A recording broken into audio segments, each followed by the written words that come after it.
بہرحال capital administration اسلام آباد میں تھراپی ورکس کا دفتر سیل کیا ہوا ہے، آپ جانتے ہیں۔ اب تھراپی ورکس کے سی ای او نے اپنے وکیل شہزاد قریشی ایڈوکیٹ صاحب کے ذریعے دائر کردہ درخواست میں ظاہر جعفر کے خلاف مقدمہ درج کرنے کی استدعا کی ہے۔ اس میں یہ کہا گیا ہے کہ ان کی جو درخواست گزار کا کہنا ہے کہ ان کی میڈیکل ٹیم ظاہر جعفر کے والد کی درخواست پر ان کے بیٹے کے گھر گئی، جو چاہتے تھے کہ ملزم کو اس کی پرابلم ہے یا جو اس کی بیماری ہے اس کی وجہ سے اس کو سینٹر میں داخل کروایا جائے۔ مزید ان کا کہنا تھا کہ جب ان کی ٹیم گھر کے سامنے والے دروازے سے داخل نہ ہو سکی تو ان کے ٹیم ممبرز پچھلے دروازے سے ظاہر جعفر کے کمرے میں داخل ہوئے، جہاں ملزم نے ایک رکن پر چاقو سے حملہ کر دیا، تاہم دیگر اراکین نے اس پر قابو پا لیا۔ درخواست میں کہا گیا کہ ان کی ٹیم کے اراکین نے فرش پر ایک لڑکی کی سر کٹی لاش بھی دیکھی جسے ظاہر جعفر نے قتل کیا تھا۔ درخواست گزار طاہر ظہور کا یہ کہنا تھا کہ جب سے واقعہ منظر عام پر آیا کوہسار پولیس ان کا موقف نہیں سن رہی۔ انہوں نے بتایا کہ ملزم نے ان کی ٹیم کے ایک رکن کو چاقو مارا، جس پر انہوں نے پولیس اسٹیشن میں درخواست جمع کروائی تھی لیکن کوئی کارروائی نہیں کی گئی۔ اس وجہ سے ملزم کے خلاف درخواست دائر کی ہے اور ہم چاہتے ہیں کہ ملزم کے خلاف مقدمہ درج ہو۔ اگر تو آپ کو کسی نے یہ کہا تھا کہ آپ ملزم کو جا کے لے آئیں، آپ پولیس والے نہیں تھے، اگر وہاں پر وہ گیٹ بند تھا تو آپ کو کیا ضرورت پڑی تھی اس کو پچھلے گیٹ سے جانے کی؟ اس کا مطلب یہ ہے کہ آپ سارے کے سارے معاملے میں انوالو تھے، آپ کو ذاکر جعفر نے ہر بات بتائی تھی اور ذاکر جعفر کے بتانے کے بعد ہی آپ اس معاملے کو گئے تھے ڈکیٹی کا معاملہ بنانے کے لیے، لیکن وہ آپ کے ہاتھ سے نکل گیا اور اس وجہ سے اب آپ آئے ہیں درخواستیں دینے کے لیے، اور انشاءاللہ نور مقدم کے سارے قاتلوں کو قرار واقعی سزا ملے گی۔ سیشن عدالت نے پولیس سے اس درخواست کی بابت جواب طلب کرتے ہوئے 7 ستمبر کے لیے کیس کی سماعت کو ملتوی کر دیا ہے۔ عدالت اب 7 ستمبر کو جو ملزم ہے اس کی درخواست جو ایک کیس میں ملزم ہے اور یہاں وہ مدعی بننے کی کوشش کر رہا ہے، اس کی درخواست کو 7 ستمبر کے لیے ملتوی کر دیا۔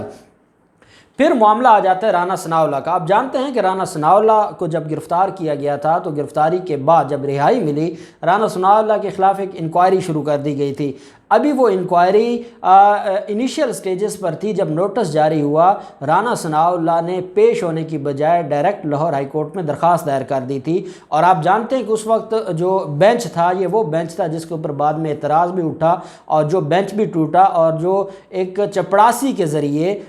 جو درخواست ضمانت ہے وہ اناؤنس کروائی گئی تھی شہباز شریف کی، جسٹس سرفراز ڈوگر صاحب کا اور جسٹس اسجد جاوید گھرال صاحب کا بینچ تھا۔ اس وقت وہ نیب کے کیسز کو سن رہا تھا کیونکہ اس وقت ضمانتوں کا سیزن تھا، مریم نواز بھی ضمانت لے چکی تھی، باقی حمزہ شہباز کو بھی ضمانت مل گئی تھی، اور رانا ثناءاللہ کی جو درخواست ضمانت ہے وہ بھی ان کے سامنے تھی جو انہوں نے منظور کر لی تھی۔ اس وجہ سے منظور کی گئی تھی کہ ابھی جو انکوائری تھی وہ انیشل سٹیج پر تھی اور انکوائری شروع ہوئی تھی۔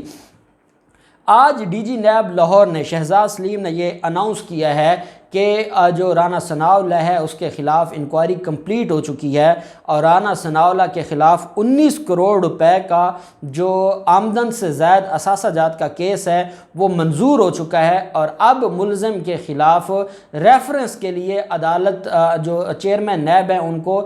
بھجوایا جا رہا ہے کیس کہ ملزم کے خلاف ریفرنس فائل کیا جائے۔ یہ 19 کروڑ روپے کا آمدن سے زائد اثاثہ جات کا کیس ہے رانا ثناءاللہ کے خلاف۔ نیب کا یہ کہنا ہے کہ ہم نے ملزم کو بارہا موقع دیا کہ وہ آ کر بتائے کہ جو، اور اس میں نیب کے پروسیکیوٹر نے عدالت میں کہا تھا کہ جو ایک اسکوٹر پر آیا تھا وہ آج کروڑوں اربوں روپے کا مالک کیسے بنا ہے، یہ الفاظ تھے اس وقت نیب پروسیکیوٹر کے رانا ثناءاللہ کے بارے میں۔ آج رانا ثناءاللہ کے جو بلڈنگز ہیں وہ لاہور میں 4 پلازے ہیں،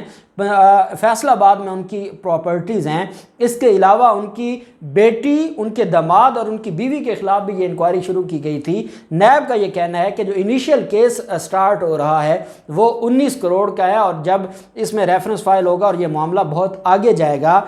رانا ثناءاللہ کی طرف سے اور مریم اورنگزیب کی طرف سے یہ بات سامنے آئی ہے کیونکہ اب انکوائری کمپلیٹ ہو گئی ہے اور معاملہ ریفرنس کی طرف جا رہا ہے، اب دوبارہ جو گرفتاری کا معاملہ ہے، جو عبوری ضمانت رانا ثناءاللہ کی، اور آپ یہ بھی جانتے ہیں کہ رانا ثناءاللہ کی جو درخواست ضمانت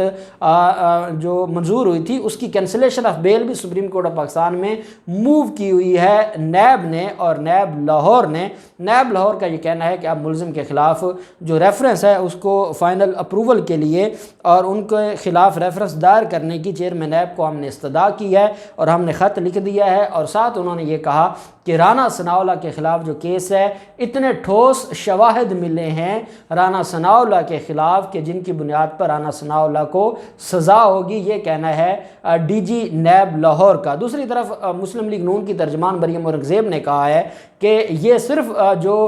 شیخ رشید نے کہا کہ الیکشن سے پہلے تو یہ سارے اپوزیشن رہنما جیلوں میں ہوں گے، یہ صرف ان کے کہے کو پورا کیا جا رہا ہے، اور الیکشن سے پہلے ہمارے قائدین کے خلاف کارروائیاں تیز کر دی گئی ہیں۔ کبھی کہتے ہیں یہ شہباز شریف کو گرفتار کر لیں گے، کبھی یہ رانا ثناءاللہ کے خلاف کیس بنا دیتے ہیں، جو اس بات کا ثبوت ہے کہ عمران خان اپوزیشن سے اور مسلم لیگ نون سے ڈر چکے ہیں، اس وجہ سے وہ ان کے خلاف جھوٹے کیسز بنا رہے ہیں اور سیاسی انتقام کا نشانہ بنا رہے ہیں۔ اب دیکھتے ہیں